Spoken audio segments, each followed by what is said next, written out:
প্রিয় শ্রোতা, আপনাকে আমন্ত্রণ জানাচ্ছি গল্প পাঠের আসরে। আমি ওয়ারা করিম।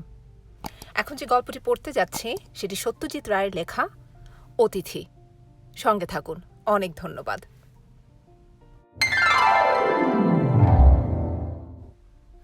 মন্টু কদিন থেকেই শুনেছে তার মা বাবার মধ্যে কথা হচ্ছে দাদুকে নিয়ে।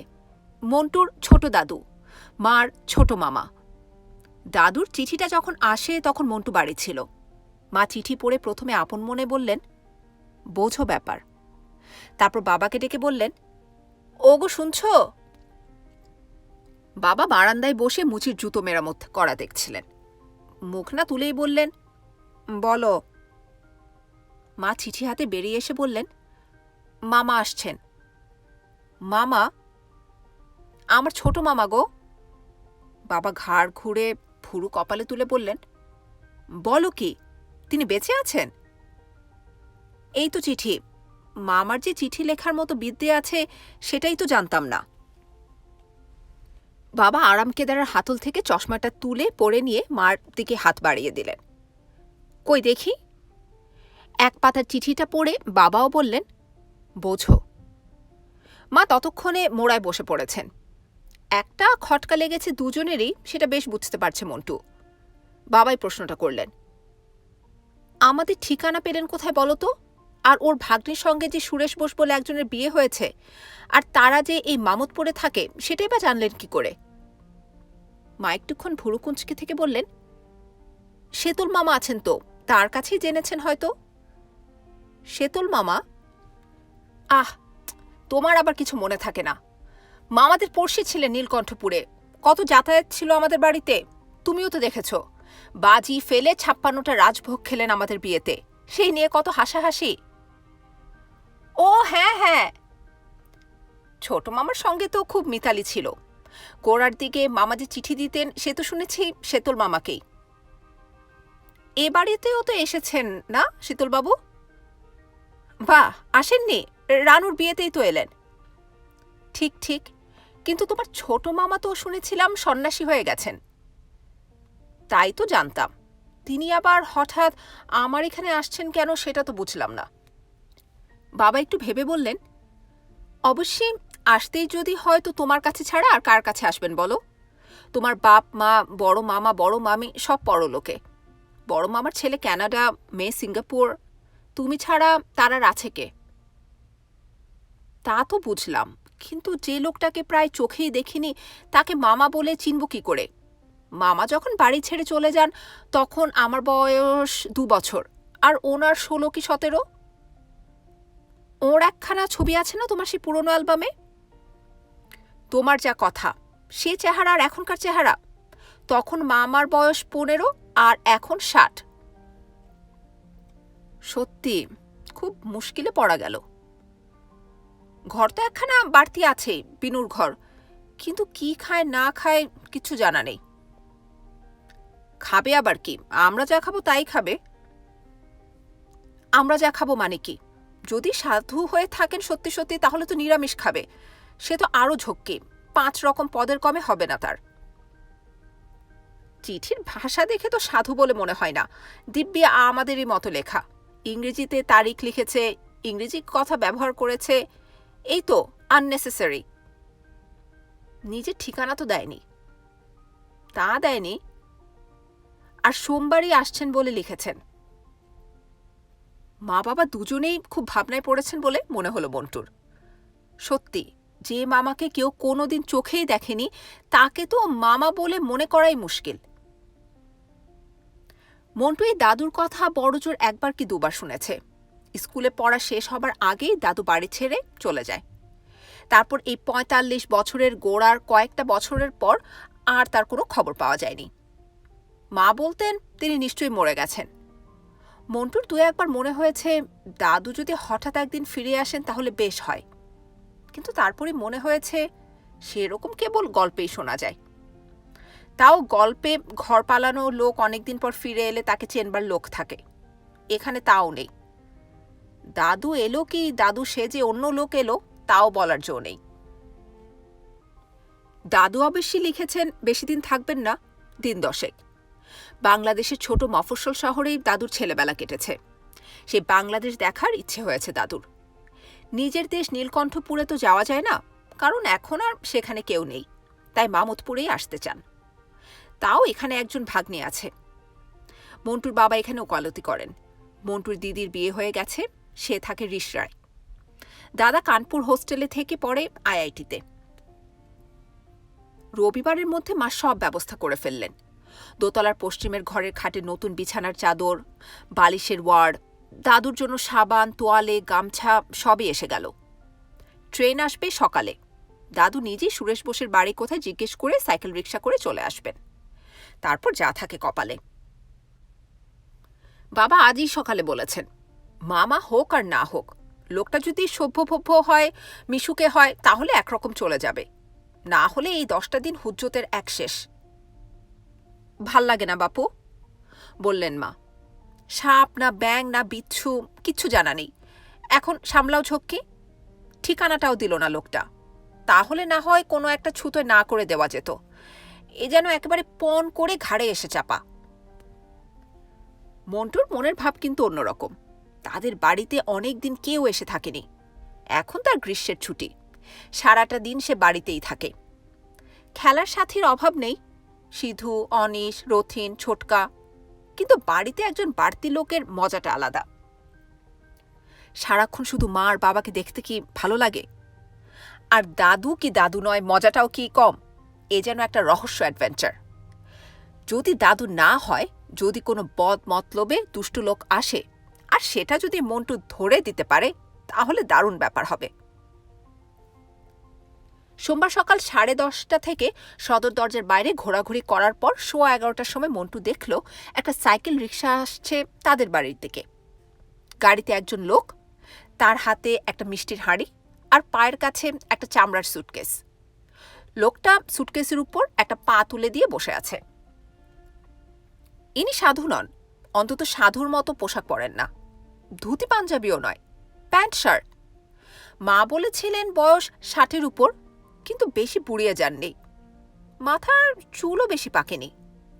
চোখে চশমা আছে, তবে পাওয়ার খুব বেশি নয়।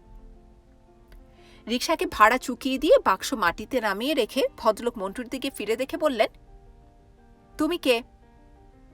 দাড়ি গোঁফ নেই, নাকটা চোখা, চোখ দুটো ছোট হলেও উজ্জ্বল। মন্টু সুটকেসটা হাতে তুলে নিয়ে বলল, আমার নাম সাত্তকী বোস। অর্জুনের সারথি না সুরেশ বোসের পুত্র? এই ভারী সুটকেসটা বইতে পারবে তুমি? ওতে বই আছে কিন্তু। পারবো। তবে চলো। ভিতরের বারান্দায় উঠতে মা এগিয়ে এসে প্রণাম করলেন ভদ্রলোককে। ভদ্রলোক মিষ্টির হাঁড়িটা মার হাতে দিয়ে বললেন, তোমার নাম সুহাসিনী তো? হ্যাঁ। তোমার স্বামী তো উকিল, সে বোধহয় কাজে বেরিয়েছে? হ্যাঁ। এইভাবে এসে পড়লাম, খুব কিন্তু কিন্তু বোধ করছিলাম জানো, কিন্তু শেষে মনে হলো 10 হয়তো এই বুড়োকে বরদাস্ত করতে তোমাদের খুব অসুবিধা হবে না। তাছাড়া শীতলদা তোমাদের এত প্রশংসা করলেন, কিন্তু বুঝতে তো পারি আমি যে সত্যি তোমার মামা তার তো কোনো প্রমাণ নেই। কাজে সেদিক দিয়ে আমি কিছু দাবিও করব না। একজন বুড়ো মানুষকে আশ্রয় দিলে কটা দিনের জন্য, এইটাই ভেবে নিতে হবে তোমাদের। মন্টু লক্ষ্য করছিল মা যেন মাঝে মাঝে আর চোখে দেখছেন ভদ্রলোককে। এবার বললেন, আপনি চান টান করবেন তো? খুব বেশি যদি অসুবিধে না হয়। না না, অসুবিধা কেন? মন্টু, একে দোতলায় নিয়ে গিয়ে দেখিয়ে দাও চানের ঘরটা। আর আপনি কি খান টান তা তো জানা নেই, তাই। আমি সর্বভোগ, যা দেবে তাই খুশি মনে খাবো, কথাটা বাড়িয়ে বলছি না। তুমি স্কুলে পড়ো? দোতলায় উঠতে উঠতে ভদ্রলোক জিজ্ঞেস করলেন মন্টুকে। হ্যাঁ, সত্যভামা হাই স্কুল, ক্লাস 7। মন্টু একটা কথা জিজ্ঞেস না করে পারল না। আপনি সাধু নন? সাধু? মা বলছিলেন আপনি সাধু হয়ে গেছেন। ও সাধু টাধু তো অনেক কালের কথা ভাই। যখন প্রথম বাড়ি থেকে বেরোই তখন গেলাম হরিদ্বার। বাড়িতে ভালো লাগতো না, তাই বেরিয়ে পড়লাম। একজন সাধুর কাছে গিয়েছিলাম বটে কিছুদিন, ঋষিকেশে। তারপর সেখানেও আর ভালো লাগলো না, তাই বেরিয়ে পড়লাম। তারপর সাধু টাধুর কাছে আর যাইনি। দুপুরে খাবার যা ছিল সেটা ভদ্রলোক সত্যিই বেশ খুশি হয়ে চেঁচে পুছে খেলেন। আমিষে কোনো আপত্তি নেই, মাছ ডিম দুই খেলেন। মন্টুর মা মনে হলো একটু নিশ্চিন্ত হয়েছেন। মন্টুর যদিও ভদ্রলোকে দাদু বলতে ইচ্ছে করছিল, সে লক্ষ্য করল মা একবারও মামা বললেন না। যখন দইয়ের প্লেটটা পাতে তুলছেন ভদ্রলোক, তখন কতকটা কথা বলার জন্যই মা বললেন, বাংলা রান্না অনেকদিন খাওয়া হয়নি বোধহয়। ভদ্রলোক হেসে বললেন, গত 2 দিন কলকাতায় খেয়েছি, তার আগে কতদিন খায়নি বললে বিশ্বাস করবে না। মা আর কিছু বললেন না। মন্টুর ইচ্ছে হচ্ছিল যে জিজ্ঞেস করে, বাংলা রান্না খাননি কেন, কোথায় ছিলেন আপনি এতদিন? কিন্তু শেষ পর্যন্ত সেটা আর জিজ্ঞেস করল না। ভদ্রলোক যদি ধাপ্পাবাজ হয়ে থাকেন তাহলে তাকে গুল মারার সুযোগ দেওয়াটা কোনো কাজের কথা নয়। উনি নিজে যদি বলতে চান তো বলুন। কিন্তু উনি নিজেও কিছু বললেন না। 40 বছরের উপর যে লোক নিরুদ্দেশ ছিল তার তো অনেক কিছুই বলার থাকা উচিত। তাহলে এই লোক এত চুপচাপ কেন?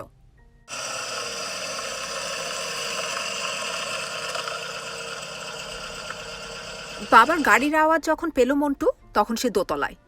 সে দেখেছে ভদ্রলোক তখন হাতে একটা বই নিয়ে বিছানায় শুয়ে বিশ্রাম করছেন।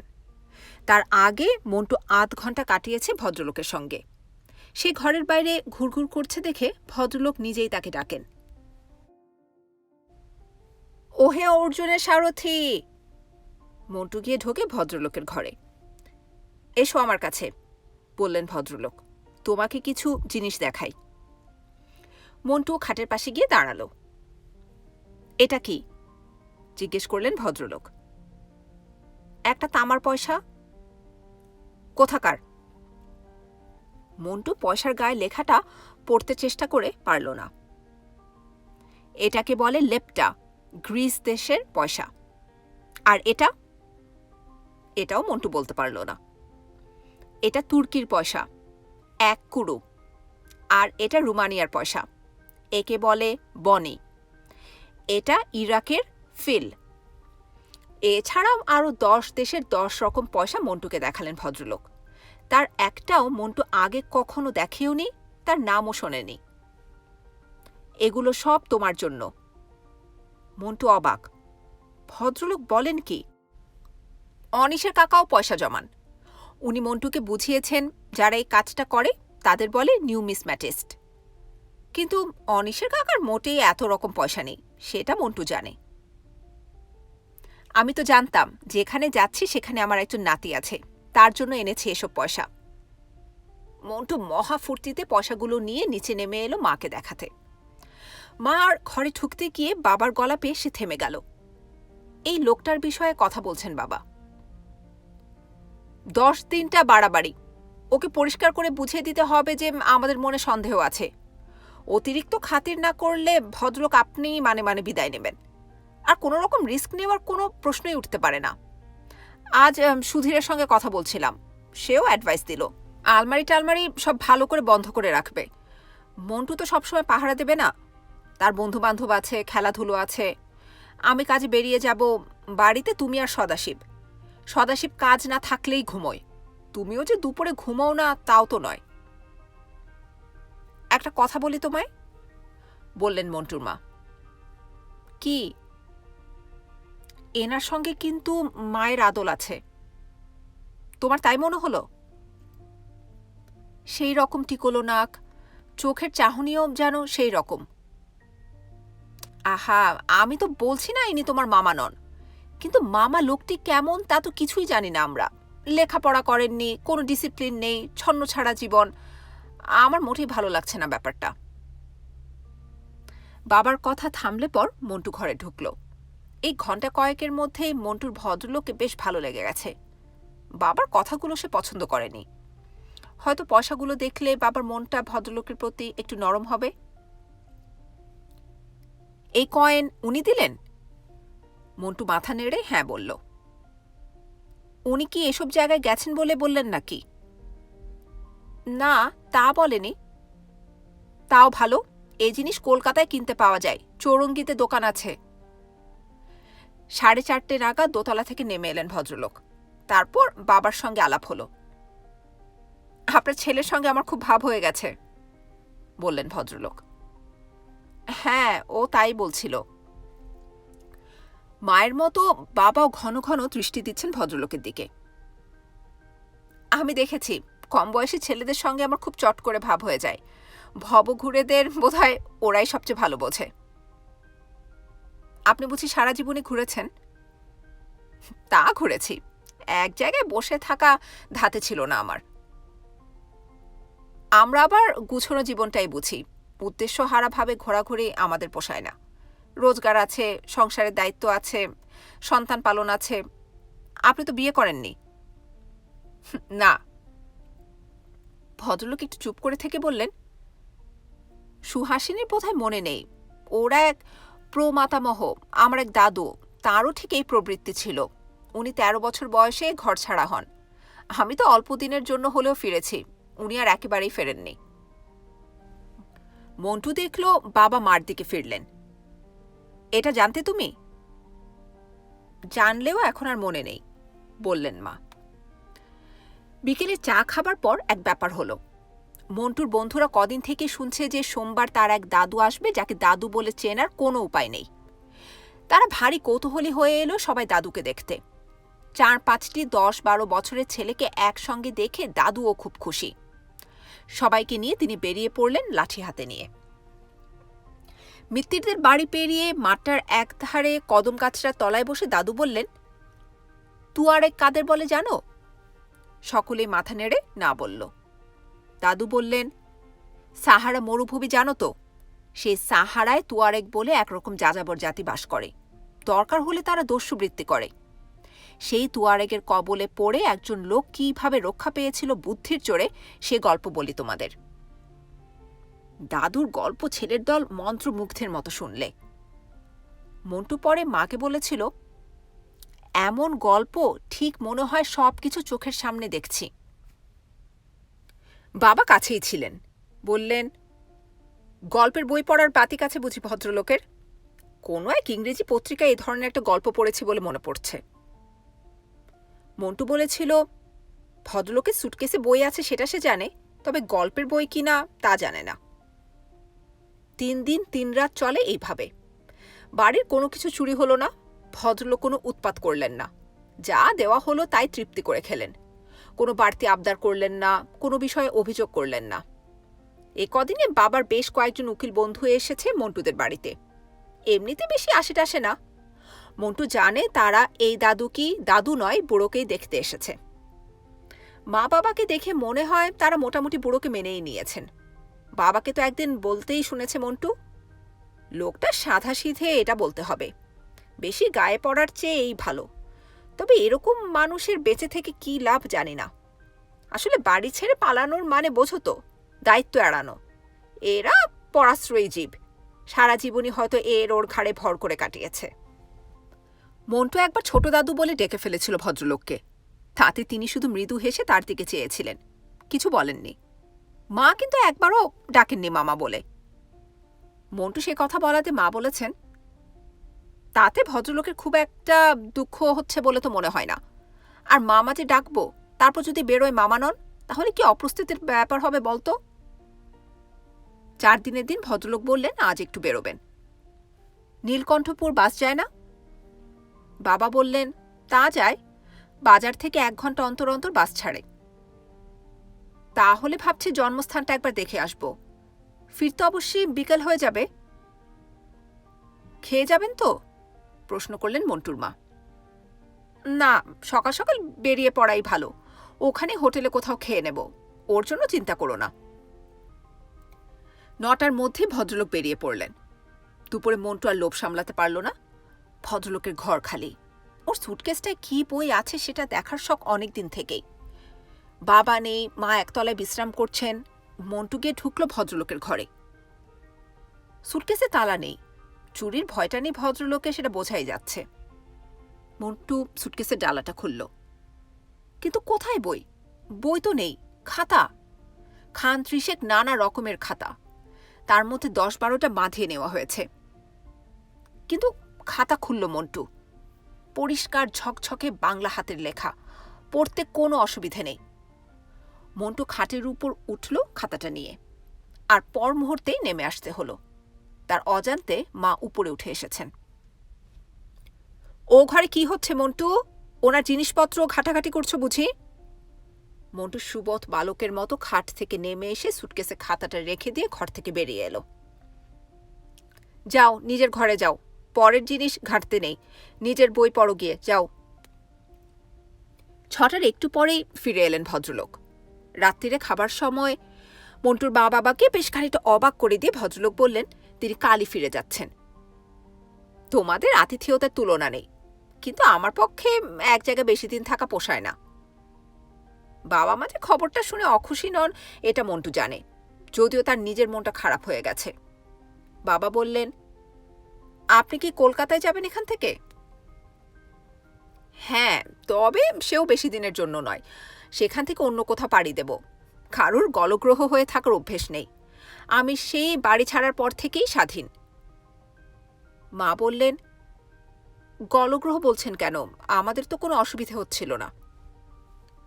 খানিকটা যে হচ্ছিল সেটা মন্টু জানে, কারণ সে এর মধ্যে একদিন বাবাকে বলতে শুনেছে যে এই মাগ্গির বাজারে একজন বাড়তি লোকের পিছনে খরচ অনেক। এবার মন্টু আর বাবা দুজনেই গেল ভদ্রলোকের স্টেশনে পৌঁছাতে, বাড়ির গাড়িতে করে। মন্টু জানে যে ট্রেন যখন ছাড়ল তখন অবধি বাবার মনে সন্দেহ আছে যিনি এসে রইলেন এতদিন তিনি সত্যিই করেই মন্টুর দাদু কিনা। 7 দিন পর আরেক বৃদ্ধ এসে হাজির হলেন মন্টুদের বাড়িতে। ইনি মন্টুর মায়ের শেতল মামা। একে এর আগেই একবার দেখেছে মন্টু দিদির বিয়েতে। সে কি শেতল মামা, হঠাৎ কি মনে করে? একটা কর্তব্য সারতে এসেছি রে, একটা নয় দুটো, নইলে এই বুড়ো বয়সে আজকের দিনে এমনি এমনি কেউ প্যাসেঞ্জার ট্রেনে পাড়ি দেয়? দুপুরে খাবো কিন্তু। নিশ্চয়ই খাবেন, কি খেতে মন চায় বলুন, এখানে সব পাওয়া যায়, কলকাতার মতো নয়। দাঁড়া দাঁড়া, আগে কাজগুলো সারি। কাঁধে ঝোলানো থলি থেকে ভদ্রলোক একটা বই বার করলেন। এই বইয়ের নাম শুনিসনি তো? মা বইটা হাতে নিয়ে বললেন, কই না তো। পুলিন তোদের বলেনি সেটা জানি। পুলিন? তোর ছোট মামা, যে লোক কাটিয়ে গেল এখানে 5টা দিন, তার নামটাও জানিসনি? এ তারই লেখা বই। তার বই? তোরা কোন রাজ্যে থাকিস? সেদিনও কাগজে এর নাম বেরিয়েছে। এমন আত্মজীবনী বাংলা সাহিত্যে কটা আছে? কিন্তু এই নাম তো ছদ্মনাম। সারা পৃথিবী ঘুরেছে 40 বছর ধরে, অথচ এতটুকু দম্ভ নেই। সারা পৃথিবী? পুলিন রায়ের মতো অত বড় ভূপর্যটক ভারতবর্ষে আর হয়নি, আর সব নিজের রোজগারে ঘোরা। খালাসিগিরি থেকে শুরু করে কুলিগিরি, কাঠের মজুরি, খবরের কাগজ বিক্রি, দোকানদারি, লরির ড্রাইভারি, কোনো কাজ সে বাদ দেয়নি। তার অভিজ্ঞতার কাছে গল্প হার মেনে যায়। সে বাঘের কবলে পড়েছে, সাপের ছোবল খেয়েছে, সাহারায় দস্যুদের হাত থেকে রেহাই পেয়ে এসেছে, জাহাজ ডুবি থেকে সাঁতরে উঠেছে ম্যাডাগাস্কারের ডাঙায়। 39-এ সে ভারতবর্ষ ছেড়ে আফগানিস্তানের ভেতর দিয়ে বেরিয়ে পড়ে। সে বলে বাপের বাড়ির মায়ে একবার কাটাতে পারলে সারা পৃথিবীটাই হয়ে যায় নিজের ঘর। সাদা কালো, ছোট বড়, জঙ্গলি সভ্য সব এক হয়ে যায়। কিন্তু আমাদের এসব কথা বললেন না কেন? তোদের মতো ঘর কোনো কূপমণ্ডুক এসব কথা বিশ্বাস করত? সে আসল কি নকল তাই তোরা ঠিক করতে পারিসনি? তাকে মামা বলে ডাকতে পারিসনি, আর এত কথা সে বলতে যাবে তোদের? ইস, আবার ডেকে আনা যায় না মামাকে? পাখি উড়ে গেছে। বললে বালিদ্বীপটা দেখা হয়নি, সেখানে যাবার চেষ্টা করবে। এই বইটা তোদের দিয়ে গেছে। তোদের ঠিক দেয়নি, দিয়েছে দাদুকে। বললে ওর মনটা এখনো কাঁচা, ওতেই ছাপ পড়বে ভালো। তবে ওর আসল পাগলামোর কথাটা এখনো বলেনি। ওকে পই পই করে বললাম যে আর কটা দিন থেকে যাও, এই বই নির্ঘাত পুরস্কার পাবে। একাডেমি 10,000 টাকা দিচ্ছে আজকাল। সে কিছুতেই শুনলে না। বললে টাকা যদি আসে তো মামতপুরে আমার ভাগ্নিকে দিয়ে এসো, সে খুব যত্ন নিয়েছে আমার। শুধু মুখে বলা না, কাগজে লিখে দিলে। এই নে সেই টাকা। মা শেতল মামার হাত থেকে খামটা নিয়ে চোখের জল মুছতে মুছতে ধরা গড়ায় বললেন, বোঝো ব্যাপার। প্রিয় শ্রোতা, এই গল্পটির রচনাকাল বাংলা 1388 সালের আষাঢ় মাস। আশা করি গল্পটি ভালো লেগেছে। যদি ভালো লেগে থাকে তাহলে চ্যানেলটি সাবস্ক্রাইব করুন এবং পরবর্তী গল্পের নোটিফিকেশনের জন্য বেল আইকনটি ক্লিক করুন। অনেক অনেক ধন্যবাদ।